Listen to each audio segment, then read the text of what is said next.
ce qui m'intéressait dans ce que je te posais comme question, c'est l'histoire de la limite fluctue selon les époques. Oui, c'est ça, oui. C'est sur le vivant et le non-vivant et comment cela change selon les époques ou selon les espaces où on le considère.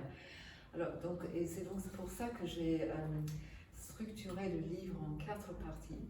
Donc d'abord, il y a une sorte d'analyse topographique où on a, par exemple, une première partie qui parle des convergences entre vivant et non-vivant, c'est-à-dire où on considère la matière comme vivante, donc il y a une sorte de convergence. Après, il y a d'autres parties qui évoquent les rapprochements entre des essais de rapprochement, des tentatives de rapprochement entre vivant et non-vivant, comme par exemple les rochers et les plantes. Voilà. Ou sinon, après, les séparations entre vivant et non-vivant. Donc, par exemple, ça peut être notre rapport à la technologie. C'est-à-dire, est-ce qu'on veut mettre des barrières entre nous-mêmes et la technologie? Donc, il y a ça d'une part, et puis d'autre part, il y a aussi une analyse chronologique. Est-ce que je parle assez fort? Oui, d'accord. Il y a aussi en même temps une analyse chronologique, où il y a une partie qui est historique, et après une autre partie qui porte sur le présent, et un autre qui est plutôt prospectif. Et par exemple, pour donner un exemple, dans la partie historique, il y a un texte, parce que je dois dire que c'est une compilation de textes.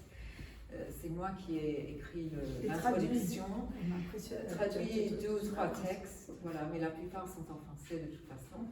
Et j'ai donc il y a une compilation de textes de tendances philosophiques sur ce sujet que j'ai donc curaté en quelque sorte. Et donc, pour donner un exemple des textes historiques, il y en a un sur les vitalistes de Montpellier. Donc, c'était au XVIIIe siècle où ils appartenaient à l'école de médecine de Montpellier et ils ont choisi une sorte de voie médiane entre les 2 extrêmes qu'il y avait à l'époque, c'est-à-dire d'un côté l'aspect mécaniste et le corps est une machine, la vie est une machine, et d'un autre côté l'aspect plutôt où la vie, où le corps, ou l'esprit serait une sorte de force un peu étrangère, mystérieuse qu'on ne peut pas cerner. Donc eux, ils ont choisi un peu quelque chose entre les 2. Et donc ça, c'est juste un exemple de ce qu'on peut faire. Ils voulaient réconcilier les 2. Alors, moi j'ai trouvé que c'était passionnant, sincèrement, parce que c'est très accessible, même si c'est philosophique et c'est quand même très très poussé, et des vraiment articles passionnants. J'ai trouvé incroyable la profondeur et en même temps toujours cette manière que tu as de rassembler les textes pour vraiment faire une convergence. Mais alors, quels sont finalement dans ton partie ceux où tu te situes le plus, où tu t'es reconnu le plus, qui t'a vraiment intéressé? Ah oui, ça c'est une bonne question. Eh bien, je dirais par exemple le texte dont je viens de parler sur les vitalistes de Charles Wolfe. Je trouve que c'est très intéressant. Cela dit, j'aime tous les textes, je ne les aurais pas choisis, c'est sûr, mais je pourrais parler par exemple pour ce qui concerne la définition de la vie, parce que chacun essaie en quelque sorte de définir la vie, qui est bien sûr une tâche très difficile, sinon impossible. Mais j'aime bien, par exemple, la définition de la vie de Didier Delbez, qui reprend une citation de Whitehead, donc Whitehead, un philosophe anglais. Et donc Whitehead a fait une citation à un moment qui était la vie se tapit dans les interstices de chaque cellule vivante. Donc ça veut dire en fait que la vie n'a pas de positivité, c'est pas quelque chose de réel. On peut dire ça c'est la vie ou ça c'est la vie ou la vie est là, voilà, elle existe, on peut la contourner, on peut la cerner. C'est plutôt quelque chose un peu donc entre les articulations qui permet par exemple de coordonner les fonctions du corps ou qui nous fait des relations avec notre environnement. Et en fait, pour Whitehead, la relation avec l'environnement était capitale parce que pour définir le vivant, selon lui, le vivant c'est quelque chose qui veut survivre. Donc il exploite son environnement, il s'approprie, il exploite son environnement. Et c'est comme ça qu'ils survivent, sinon on ne survivrait pas. Donc c'est très important cette idée de persistance, de persister dans la durée. Et bien sûr, les rochers aussi, le non-vivant persiste aussi dans la durée, mais la différence est que nous et les autres êtres vivants, nous avons d'autres moyens de persister que les rochers. Voilà. Donc ça, c'est une des choses. Très intéressant, oui. Et puis je pourrais peut-être parler aussi d'un autre qui serait donc Jessica Riskin, qui parle justement de toute cette controverse dont vous avez peut-être entendu parler dans les années 80-90 avec Richard Dawkins, qui a réduit un peu la vie aux gènes, les gènes qui fonctionnent de manière mécaniste. Donc le corps est plus ou moins un mécanisme qui fonctionne grâce aux gènes. Voilà, et donc elle parle justement de cet épisode-là et elle nous raconte, je trouve que c'est vraiment très intéressant parce que en fait, depuis, on est un peu resté dans cette idée de réductionniste de la vie. Et les scientifiques, par exemple, quand ils décrivent une plante qui entend, je prends n'importe quoi, qui entend entre guillemets, une musique très très forte, donc ils vont dire entre eux, la plante souffre, mais quand ils vont écrire leur article, ils ne peuvent pas parler de souffrance parce que l'agentivité n'existe pas dans la nature pour les scientifiques. Donc il n'y a pas de... Le mot agentivité n'est pas un mot français que nous utilisons sans arrêt. Disons l'attention. C'est un néologisme. Oui, ça veut dire l'attention. Oui. Ça veut dire agency en anglais. Donc ça veut dire l'attention. Mais souvent c'est égalisé avec la vie. Souvent. Et donc si on ne peut pas parler d'agentivité, mais ça existe en français, c'est utilisé dans tous les articles scientifiques et philosophiques que j'utilise. Par manque d'autre chose. Voilà. Et donc ça veut dire vouloir vivre l'intention. Oui, on peut dire intention, oui, c'est ça. Et donc son texte est sur cette intention. Et donc son texte est sur vraiment que le fait qu'on ne puisse pas parler de cette agentivité, pourtant on en parle et on est tous un peu conscients de soi. Donc là aussi on est entre vivant et non vivant. Est-ce qu'il existe quelque chose au-delà du mécanique ou pas? Voilà, c'est ça. On a l'impression que oui, mais on ne peut pas mettre le doigt dessus. Voilà. C'est très intéressant. En tout cas, oui. Moi, je peux intervenir là justement parce que moi, je pense que dans ce que tu décris là, quand tu as dit l'intention, c'est la survie à tout prix. En fait, finalement, moi, mon analyse du vivant, c'est plutôt la symbiose, c'est-à-dire qu'on ne peut vivre et survivre, le biologiste, vraiment, d'accord? C'est vous le biologiste. On ne peut survivre que parce qu'on est en symbiose avec le reste du monde. Vous voulez dire quelque chose? Oui, je peux donner un exemple concret. Oui, justement. Quand il y a eu les origines de la vie, les cyanobactéries, etc., qui ont fait en sorte qu'il y ait de l'oxygène. Oui. Avant, il y avait plus d'oxygène. Et puis, s'il n'y avait pas eu la dégradation des forêts comme ça par les champignons, la dégradation de la cellulose, en fait, il y aurait eu tellement d'oxygène. L'oxygène, en réalité, c'est toxique. Donc, on a fait en sorte de faire un pari, c'est qu'on a intégré un corps étranger qui s'appelle la mitochondrie, qui est l'endroit sur lequel on a des chaînes de protons, on crée de l'énergie. Mais aussi, on doit se protéger de ça. C'est un peu des déchets nucléaires et on doit les protéger, les dégrader. Donc, on a des usines à l'intérieur de dégradation. Vous avez peut-être entendu parler du stress oxydatif. Quand on est mis face et qu'on a trop de cet oxygène, il devient toxique pour nous. On sait que l'ozone est dangereux. Il n'est pas dangereux là où il nous protège des rayons, mais quand il est à notre niveau, il est dangereux. Donc voilà, tout est en symbiose, il y a une forme d'équilibre. Mais en fait, l'un n'empêche pas l'autre. Par exemple, dans le livre, il y a le fait de dire que c'est vivant et non vivant, ça n'empêche pas du tout. Parce que, par exemple, dans le livre, on a aussi un texte de Pierre Montebello qui parle de l'ethnologue Maurice Lennart qui justement a fait une étude du peuple kanak en Nouvelle-Calédonie.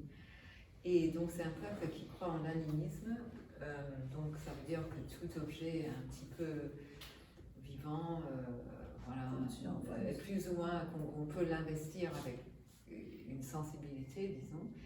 Et donc ce peuple-là pense que justement l'humain n'est pas exceptionnel. C'est plus l'exception, human exceptionalism, mais c'est plutôt une idée que l'humain, fait partie des autres objets et est sur le même plan. Et donc qui est immergé dans le monde avec tout le reste. Et donc ce ne sont plus les idées humaines qui s'appliquent à d'autres choses, comme on fait habituellement tous les jours, mais c'est plutôt le fait que tout le monde a c'est plutôt multi-perspectiviste. Il y a beaucoup de relations à prendre en compte. C'est ça. Ouais, et puis pour la symbiose, ça c'est une autre histoire où je ne suis pas tellement d'accord, mais c'est pas vraiment le lieu pour l'instant d'en parler. D'accord, mais c'est intéressant parce que tout ce que tu dis là sur l'anthropocène, la façon dont nous, envisageons le monde, est un peu différente de ce qu'on disait sur justement les peuples indigènes. Oui. Et ça, c'est très intéressant. L'intuition de l'être, du vivant, est-ce que finalement, c'est pas les indigènes ont une autre vision du vivant que nous, les peuples indigènes, ou les peuples différents, et ils ont une vision, finalement, ils trouvent de l'âme, justement, dans les arbres, dans les plantes, ou dans les... Et finalement, est-ce que c'est une autre vision? Je ne sais pas si tu en parles beaucoup, tu en parles un petit peu quand même dans ton livre. Oui, on en parle. Mais je pense que beaucoup des articles, ils font référence à ça. Par exemple, celui de Jessica Riskin, dont je viens de parler sur les gènes, aussi, elle parle de quelque chose au-delà de l'aspect mécaniste, réductionniste. Donc, il y a quelque chose, mais sans aller jusqu'à penser que la plante a une sensibilité poussée, ou cette peinture peut parler, ou quelque chose comme ça. Mais la plante, c'est particulier, parce qu'il y a un article vraiment très intéressant de Chaviro, que tu as lu, et tu as très bien traduit, d'ailleurs, parce que tu m'as vu, tu as traduit un truc comme ça, où tu parles vraiment à la plante, en fait, ce qui se passe. La plante, elle a une capacité d'adaptation tellement extraordinaire qu'on sent que même si elle n'a pas une conscience et un cerveau conscient, elle est capable de s'adapter d'une certaine façon, qu'elle a un rapport au monde tout à fait extraordinaire. C'est ce qu'il dit dans l'article que tu as lu, mais ça m'a passionné parce que je dis vraiment, c'est tout à fait ça. Elle est capable de s'adapter au son milieu. Alors comment? Elle a des méristèmes qu'elle peut développer selon la manière dont elle va vouloir évoluer par rapport à sa survie, évidemment, toujours cette idée que tu as de survie. Mais ce rapport au vivant et ce rapport au monde, au cosmos, et en tout cas à ce qui est autour d'elle, est tout à fait singulier. Et donc c'est très troublant. Est-ce qu'elle est vivante? Oui. Elle n'a pas une conscience, peut-être, mais elle a quand même une conscience de son milieu. Oui. En termes d'adaptation, en ce moment, la mycologie est en train d'exploser. Ah oui, il y a Paul Stamets, il y a tout à fait. Terence McKenna, il y a son frère, qui fait toutes ces expériences, et comme on s'intéresse de plus en plus aux effets de la psilocybine, l'ouverture, quand on voit l'évolution, au moment où les plantes se sont séparées, au milieu, c'est les champignons. Oui, les Ils sont là depuis beaucoup. Ils sont là depuis 600 millions avant les plantes. C'était là 600 millions d'années avant les plantes. Voilà. Et ils ont tapissé la terre. Fantastique Fungi, c'est un document de Paul Stamets. C'est extraordinaire. Ils ont tapissé la terre et c'est grâce à ça que les plantes ont pu, parce que les plantes, c'est des algues qui se sont transformées en plantes en ayant le mycélium pour les aider à ne pas les dessécher. Elles ont donné au mycélium de la photosynthèse, donc du sucre et de l'énergie, et les mycéliums lui ont donné suffisamment d'humidité pour pouvoir survivre. Et tapisser la terre, donc c'était une espèce de symbiose, tu me diras. C'est le transporteur de carbone, si on va un petit peu plus loin. Ah d'accord. Dans les forêts, c'est lui qui transporte le carbone d'un endroit à un autre bien plus rapidement que les arbres. Ah, comme c'est intéressant. On peut en parler. Et en fait, là, ce n'est pas vraiment un livre de biologie, donc c'est pour ça que Oui, je vais ces choses-là. Mais c'est vrai que j'ai essayé plutôt de toucher à différents aspects. Voilà, donc par exemple, Steven Shaviro, c'est vrai qu'il se réfère beaucoup à des expériences biologiques. Voilà, et en fait, c'est un peu un résumé des expériences biologiques dans ce domaine où il essaye de voir comment on parle de la sentience des plantes et dans quelle mesure est-ce que ça peut être justifié.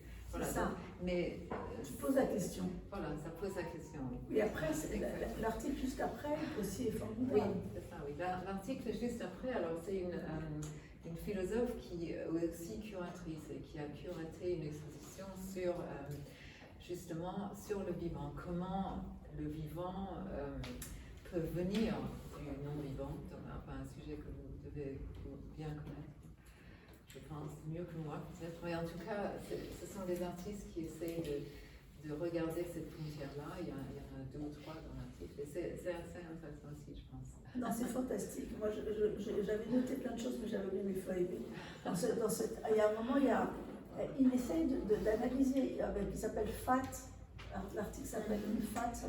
Oui, c'est ça, le texte. Et en fait, l'œuvre, parce qu'elle fait une œuvre où finalement, il se pose la question si ces cellules graisseuses sont vivantes ou sont juste des cellules. Et parce que finalement, elles bougent, elles se nourrissent, elles grossissent, elles agissent. Et donc, c'est la question de la frontière toujours entre le vivant et le non-vivant, qui est vraiment, à mon avis, absolument fascinante. C'est ça, oui, c'est ça. Oui. Et aussi, cette question qui est sous-jacente, je crois, à tous les textes, est-ce que la vie vient du non-vivant au départ, ou est-ce que c'est la reproduction continuelle de la vie? Voilà, ça c'est Oui, parce que finalement, on voit que les champignons se sont nourris la des biogenèse et la biogenèse. Les champignons sont arrivés et ont survécu parce qu'ils se sont nourris des pierres. Parce qu'ils cassent les pierres et ils les mangent. Oui. Donc, est-ce que le minéral a servi aux champignons? Oui, exactement. On peut faire un parallèle intéressant si on regarde les extinctions massives. On est à peu près dans la 7e en ce moment, à cause de l'homme. Mais en fait, et quand on regarde, on se demande s'il y a eu de la vie sur Mars. Moi, si la vie n'a pas disparu à cause de la vie, c'est la question du moment. Ah oui, c'est ça.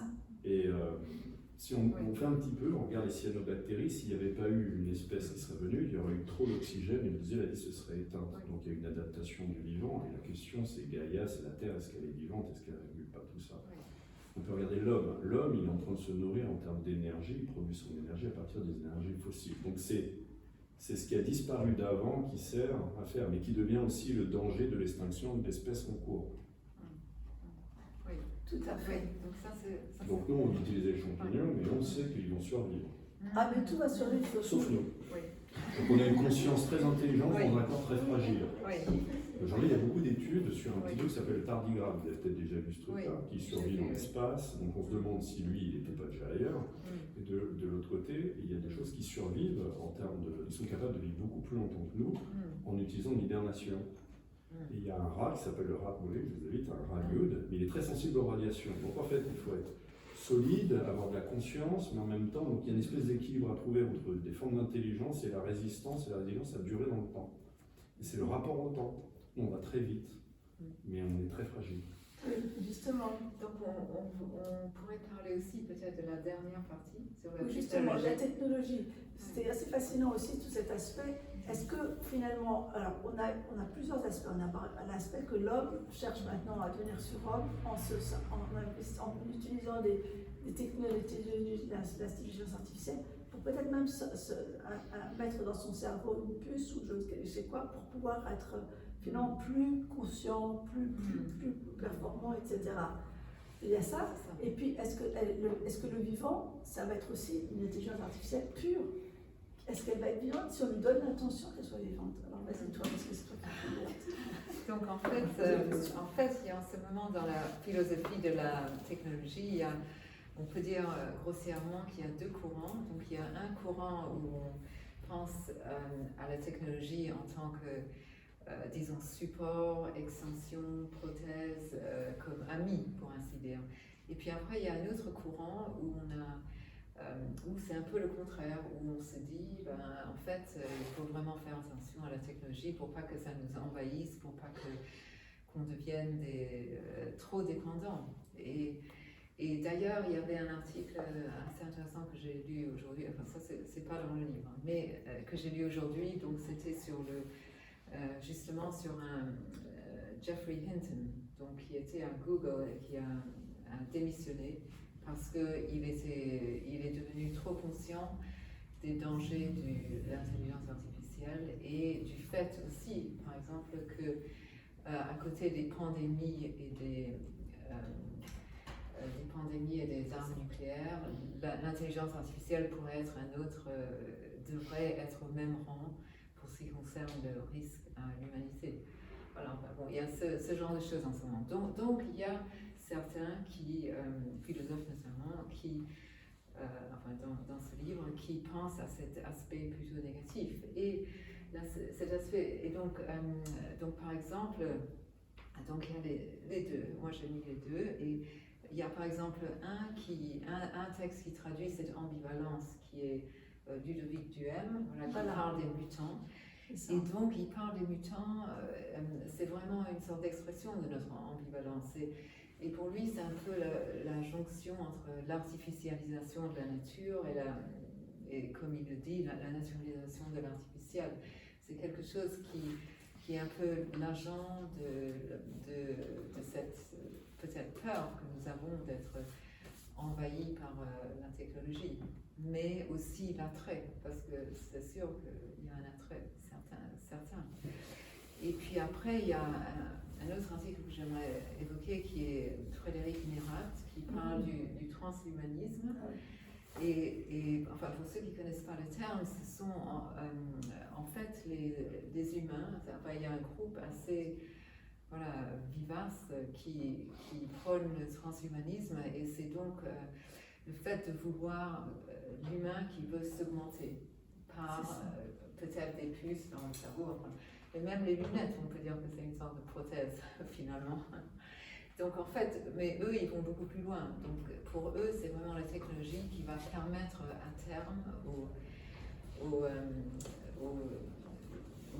post-humains, c'est-à-dire des sortes d'êtres technologiques, aux post-humains de remplacer complètement l'humain. Voilà, ça c'est un peu leur but.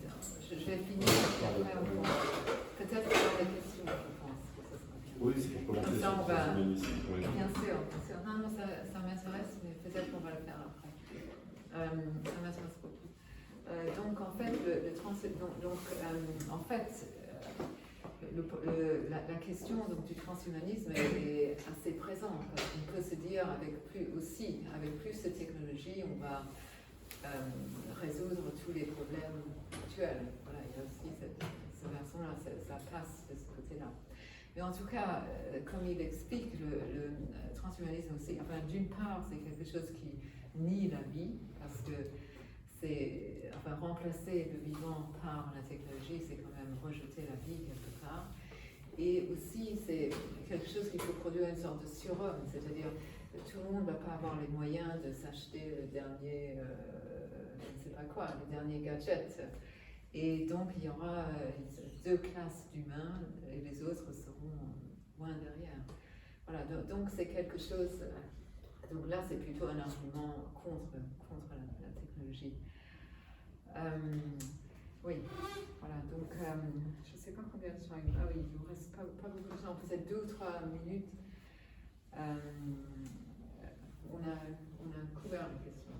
Oui, on a fait des questions.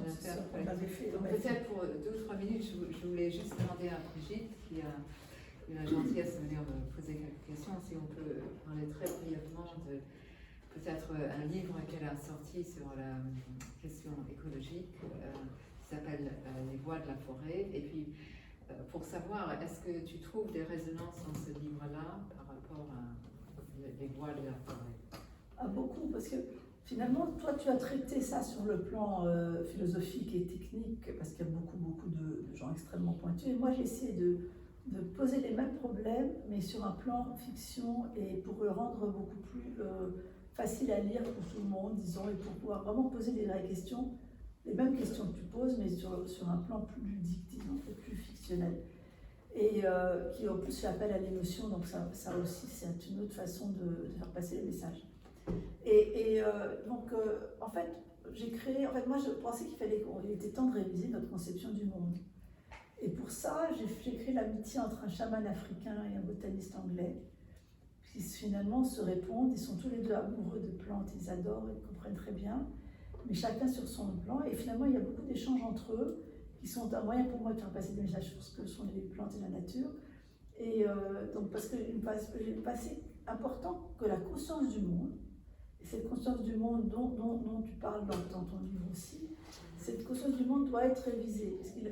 Pour pouvoir vraiment réussir à revenir aux fondamentaux, pour pouvoir vraiment réviser notre façon d'être, sans être dans la brimade, dans se dire on va se brimer, on va plus vivre bien, alors qu'en effet, l'expansion de la conscience, c'est finalement quelque chose de très naturel. Et si on arrive à être un peu moins dans la technologie et plus vraiment dans le profond de ce que nous sommes, que le chaman enseigne dans ce livre, et donc finalement, notre conscience du monde va pouvoir nous aider à passer ces étapes de ne plus être finalement hors sol. Et en étant hors sol, élevé hors sol, poussé à être complètement hors sol, on perd un morceau de notre humanité, de ce que nous sommes. Je pense qu'on va peut-être s'arrêter là et Oui, passer aux questions parce qu'on n'a pas beaucoup de temps. En fait. Oui, bien sûr. Donc, est-ce que Inessa, tu avais une question sur, je crois, sur la topologie? Oui, il me parce semble. que dans l'introduction que tu fais, pour expliquer la frontière qu'il y a entre le vivant et le non-vivant, tu utilises une réflexion topologique qui donne beaucoup plus de diversité dans les interfaces entre les deux. Et est-ce que tu peux expliquer plus Ah oui, bien sûr. Bien sûr, merci pour la question. Donc en fait, c'est parce que, bien sûr, la question du vivant, du non-vivant est très très vaste. Et donc, je trouvais que c'était important de trouver une manière de l'aborder, de le réduire un peu, c'est sûr, mais de l'aborder. Et en fait, les relations ça, entre vivant et non-vivant, c'est un petit peu topologique, je crois, parce qu'on peut dire que certaines fois, la relation est très, comme j'ai essayé de dire au début, il y a une convergence, il peut y avoir quelque chose un peu moins convergent, un peu plus rapproché. Et donc, c'est quelque chose qui est très très variable et qui est difficile un peu à situer. Mais je pense qu'avec la topologie, on arrive assez bien à situer parce que c'est justement la science de l'espace et comment on peut justement classer ces relations spatiales. Et je crois qu'on peut l'utiliser aussi dans l'art, tu me disais une fois. Et dans l'urbanisme aussi. Oui, c'est ça, dans l'urbanisme. Oui. Et ça, c'est intéressant aussi, je crois. Et parce que c'est une manière de visualiser un peu l'espace qu'on ne peut pas vraiment visualiser puisque c'est abstrait, c'est tellement abstrait. Donc, l'idée de la cellule qui est dans le corps et qui elle-même est vivante aussi, peut-être ça c'est une relation topologique justement. De quoi c'est quand on dit que la cellule est elle-même vivante et qu'en fait elle fait partie de notre corps. Peut-être que c'est une relation topologique entre un être vivant et puis la cellule. Je ne sais pas. Ça peut aussi être considéré. Tu parlais de Lynn Margulis. Lynn Margulis, elle dit que même si nous disparaissons, les cellules de notre corps vont rester vivantes. Ah, oui. Et elles vont, pas se réincarner, mais se former d'autres choses, d'autres êtres. Et tout ce qu'on a appris, tout ce qu'on sait, ça ne va pas disparaître. Ça reste inscrit dans la cellule. C'est Lynn Margulis qui dit ça, mais je trouve ça assez passionnant. Et on va pas avoir tout ce qu'on aura fait comme progrès va être utilisé autrement. Il y a aussi Lynn Margulis dans le livre, mais pas à ce propos-là, parce que c'est vraiment quelqu'un assez important. Je vais essayer de le commenter, et puis c'est juste une suggestion, c'est une hypothèse, elle vient de moi, mais pas seulement de moi, cette réflexion. En fait, l'ADN est une façon de coder de l'information, et on se rend compte qu'en réalité, la nature est parfaite. C'est-à-dire qu'elle a été capable de coder une information très forte sans utiliser tant d'énergie que ça. Aujourd'hui, on se rend compte que l'utilisation de l'informatique est très consommatrice. Par exemple, la blockchain, elle existe dans la nature. On ne se rend pas encore compte. Elle a stocké l'information et elle est capable de la transférer de façon indéfinie à travers l'ADN ou d'accord. Ce qui est intéressant, c'est que donc on est en train de créer par exemple des LED qui sont des organic LED. On se rend compte qu'en utilisant des choses qui sont organiques, on arrive à utiliser encore moins d'énergie tout en proposant par exemple autant d'émissions de lumière. Donc ça, c'est assez intéressant, on se rend compte que la nature, et on va réapprendre à recoder la nature. La deuxième chose, il y a de plus en plus, il y a une nouvelle science, bon, elle n'est pas nouvelle, mais elle devient la mode, c'est l'épigénétique.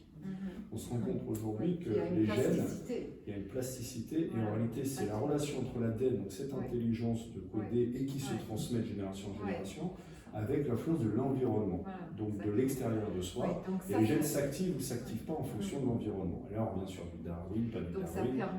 ça permet aussi La de résilience. surmonter cette La histoire résilience. de Dawkins, etc., Voilà. et de vraiment le dépasser. J'ai un deuxième élément, un dernier élément. On a des choses qu'on ne comprend pas. Il y a des parties qui sont codantes et des parties qui sont non codantes dans l'ADN.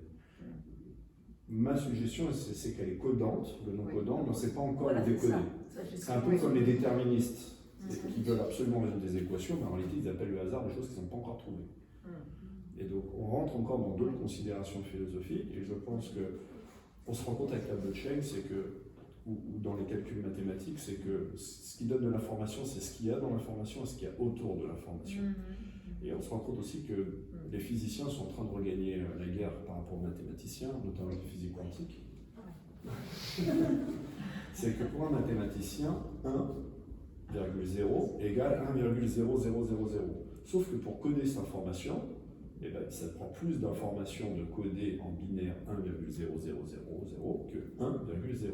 Donc il y a plus d'énergie à stocker. Et dans la physique, à partir du moment où on utilise des unités ou des choses comme ça, c'est pas équivalent, c'est pas la même chose. Voilà, donc il y a beaucoup de choses qui se passent avec la physique quantique qui redéfinit le vivant aussi. Le vivant, c'est le mouvement. Et le fait que les choses ne sont pas permanentes. Et je pense que. J'ai beaucoup parlé, je vais laisser la parole. Peut-être encore une question, et après on Oui, il y passe. avait une question. On va parler après. Pardon. Pardon. Non, mais juste, je l'avais registré sur la différence entre les maths et la physique. Et c'est vrai que le fait que les chercheurs en physique ils veulent un peu reprendre le dessus, je suis assez d'accord avec ça, même si je n'en fais pas du tout, mais c'est mon fils qui en fait. Il nous a expliqué ça, il veut faire la recherche en physique, il nous a expliqué pourquoi c'est mieux que les maths. Et ça rejoint un peu ce que vous disiez. C'est vraiment dans la recherche. Ah oui, ça c'est un. Et puis aussi, vous aviez envie de dire quelque chose sur le transhumanisme, j'aimerais bien entendre ce que vous vouliez dire. La question.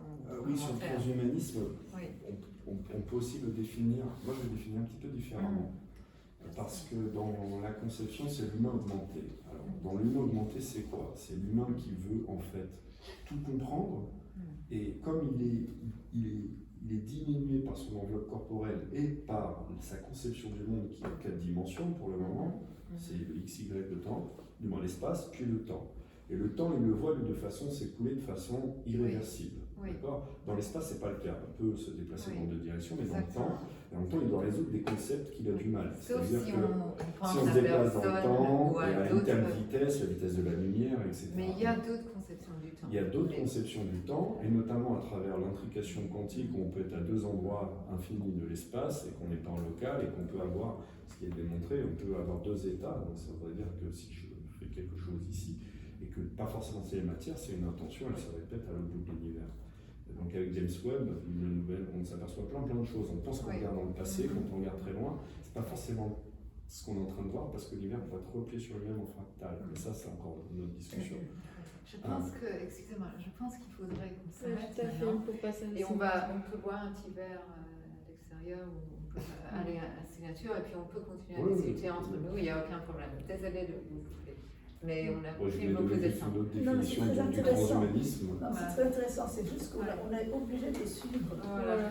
Je dirais Dieu que ferme avant. Oui. on Merci a beaucoup. un signe important Merci. de timing pour ça, sinon on aurait retenu Après, ce que je disais, on a besoin du temps. Mais on peut continuer à discuter, il n'y a aucun problème, jusqu'à moins 10, moins le quart, Tout à moins fait. 10. Ouais. Je vous laisse vous diriger si On vous peut- voulez boire quelque chose On peut dehors. continuer à discuter sans aucun problème.